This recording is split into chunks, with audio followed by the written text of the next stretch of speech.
Hi అండి. ఇది bread పాలతో చేసిన టేస్టీ అయిన డిజర్ట్. చాలా టేస్టీగా ఉంటుంది. ఒకసారి చేసుకొని చూడండి. 15 నిమిషాల్లో అయిపోతుంది.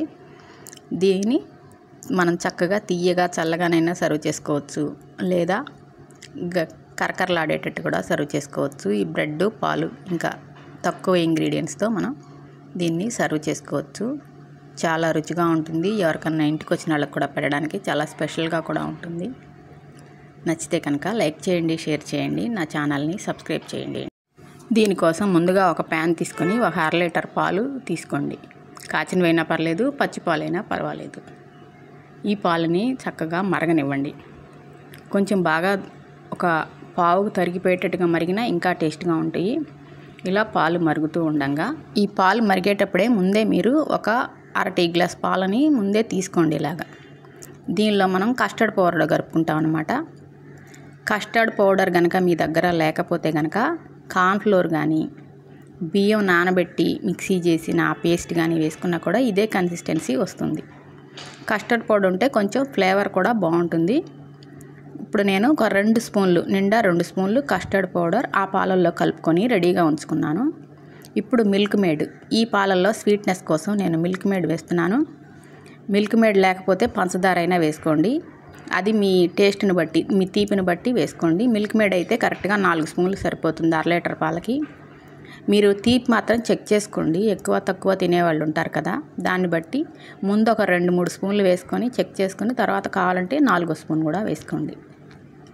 ఇలా ఫస్ట్ మిల్క్ మేడ్ వేసుకున్న తర్వాత ఇది కూడా బాగా కరిగిన తర్వాత ఈ పాలు బాగా పొంగుతూ ఉన్నప్పుడు మనం కస్టర్డ్ పౌడర్ కలుపుకున్న ఈ పాలు ఉన్నాయి కదా, ఈ పాలను కూడా దీనిలో వేసుకోండి. కస్టర్డ్ పౌడరే వేసుకోవాలని లేదు.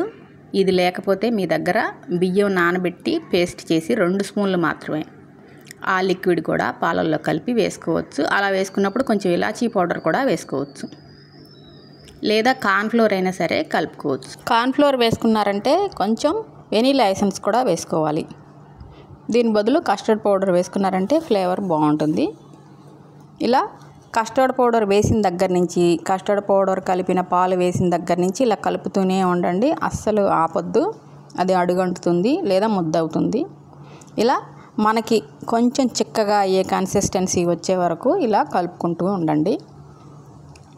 ఇప్పుడు ఇంకా స్టవ్ ఆపేసిన తర్వాత బ్రెడ్ తీసుకుందాం మనం. నేను బ్రౌన్ బ్రెడ్ తీసుకున్నాను, మీరు మిల్క్ బ్రెడ్ అయినా తీసుకోవచ్చు. ఇలా ఎండ్లు కట్ చేసుకోండి. కట్ చేసుకున్న తర్వాత దీన్ని 4 ముక్కలుగా కట్ చేసుకుందాం. ఇలా మధ్యలోకి కట్ చేసి మళ్ళీ మధ్యలోకి కట్ చేసుకుందాం. ఇలా చిన్న చిన్న ముక్కలుగా కట్ చేసుకోండి. ఇలా మొత్తం బ్రెడ్ మీకు ఎన్ని బ్రెడ్స్ కావాలో అన్నీ కలుపుకోండి. ఇలా కట్ చేసి రెడీగా ఉంచుకోండి. ఇప్పుడు ప్యాన్లో నెయ్యి వేసుకోండి. ఒక 2 స్పూన్లు నెయ్యి వేసుకొని ఇప్పుడు ఈ బ్రెడ్ ముక్కలన్నింటినీ వరసన ఇలా పెట్టుకోండి. పెట్టుకొని 2 వైపులా మంచి కలర్ వచ్చే వరకు కాల్చుకోండి. డీప్ ఫ్రై ఏం చేయక్కర్లేదు. ఇలా చిన్నగా చాలా లో ఫ్లేమ్లో పెట్టుకోండి. లో ఫ్లేమ్లో పెట్టుకొని 2 వైపులా కలర్ వచ్చే వరకు కాల్చుకోండి. ఇదిగో చూశారు కదా, ఒకవైపు బాగా కలర్ వచ్చింది. ఈ కలర్ రావాలి.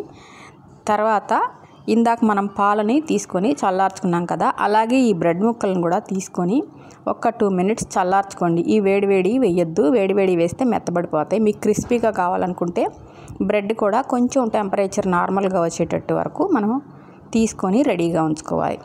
ఇప్పుడు ఇలా మంచిగా కాలిన ఈ బ్రెడ్ ముక్కలన్నింటినీ ఒక పళ్ళెంలోకి తీసుకోండి. వీటిని ఒక 2 మినిట్స్ చల్లారనివ్వండి. వేడి వేస్తే తొందరగా మెత్తబడిపోతాయి. క్రిస్పీగా కావాలనుకుంటే కొంచెం ఒక 2 మినిట్స్ ఆరిన తర్వాత ఈ బ్రెడ్ ముక్కలన్నింటినీ ఒక బౌల్లోకి తీసుకొని ఇలా నీట్గా వరసనే పేర్చుకోండి. ఇలా నీట్గానైనా పేర్చుకోవచ్చు, లేదా అలా పోసేయచ్చు. మనకి ఇష్టం వచ్చినట్టుగా వీటిని సెట్ చేసుకోవచ్చు. దీన్ని ఫ్రూట్స్తో కూడా చేసుకోవచ్చు. ఇప్పుడు మ్యాంగో కాలం కాబట్టి మ్యాంగో ముక్కల్ని పేస్ట్ చేసి అది కూడా వేసుకోవచ్చు. ఇది ఒక లేయర్ వేసిన తర్వాత మ్యాంగోని ఒక లేయర్ వేసి తర్వాత మళ్ళీ బ్రెడ్ ముక్కలు వేసుకొని మళ్ళీ ఇది వేసుకొని అలా కూడా చేసుకోవచ్చు. చూశారు కదా, ఇలా కాస్త వేసుకోండి ఫస్ట్. తర్వాత మిగిలిన బ్రెడ్ ముక్కలన్నింటినీ కూడా చక్కగా మళ్ళీ పేర్చుకోండి ఆల్టర్నేట్గా వచ్చేటట్టు. ఇప్పుడు మళ్ళీ మిగిలిన ఈ పాలు ఉన్నాయి కదా, కస్టర్డ్ పౌడర్ వేసిన ఈ పాలు దగ్గరికి చేసుకుని ఈ పాలన్నిటిని చూసారు కదా, ఈ చిక్కదనంలో రావాలి పాలు. ఈ చిక్కదనంలో ఉంటే మనకు తినేటప్పుడు చాలా బాగుంటుంది. స్వీట్నెస్ మాత్రం చెక్ చేసుకోండి. కొంతమంది ఎక్కువ తింటారు, కొంతమంది తక్కువ తింటారు. దాన్ని బట్టి స్వీట్నెస్ చెక్ చేసుకోండి. చూసారు కదా, ఇలా మొత్తం వేసుకున్న తర్వాత మీకు నచ్చిన డ్రై ఫ్రూట్స్ని చిన్నగా ముక్కలు కట్ చేసుకొని దీని మీద చక్కగా ఇలా చల్లుకోండి. ఇలా డ్రై ఫ్రూట్స్ అన్నీ చల్లుకున్న తర్వాత మీరు చల్లగా కావాలనుకుంటే కాసేపు ఫ్రిడ్జ్లో పెట్టుకొని తినండి. లేదా ఇలాగే తింటాము అనుకున్నా కూడా ఇప్పుడు వెంటనే తిన్నా కూడా క్రిస్పీగా ఉంటాయి. తీయగా క్రిస్పీగా చాలా రుచిగా ఉంటాయి. మీకు మీ టేస్ట్ని బట్టి ఎలా కావాలంటే అలా చేసుకోవచ్చు. ఇవాళ చేసిన రోజు మాత్రమే క్రిస్పీగా ఉంటాయి, నెక్స్ట్ డే కొంచెం మెత్తబడతాయి. ఇది ఫ్రిడ్జ్లోనే పెట్టుకోండి, బయట ఉండదు. ఇవాళ రేపు మాత్రమే 2 రోజుల కోసం చేసుకోండి ఫ్రిడ్జ్లో పెట్టుకొని.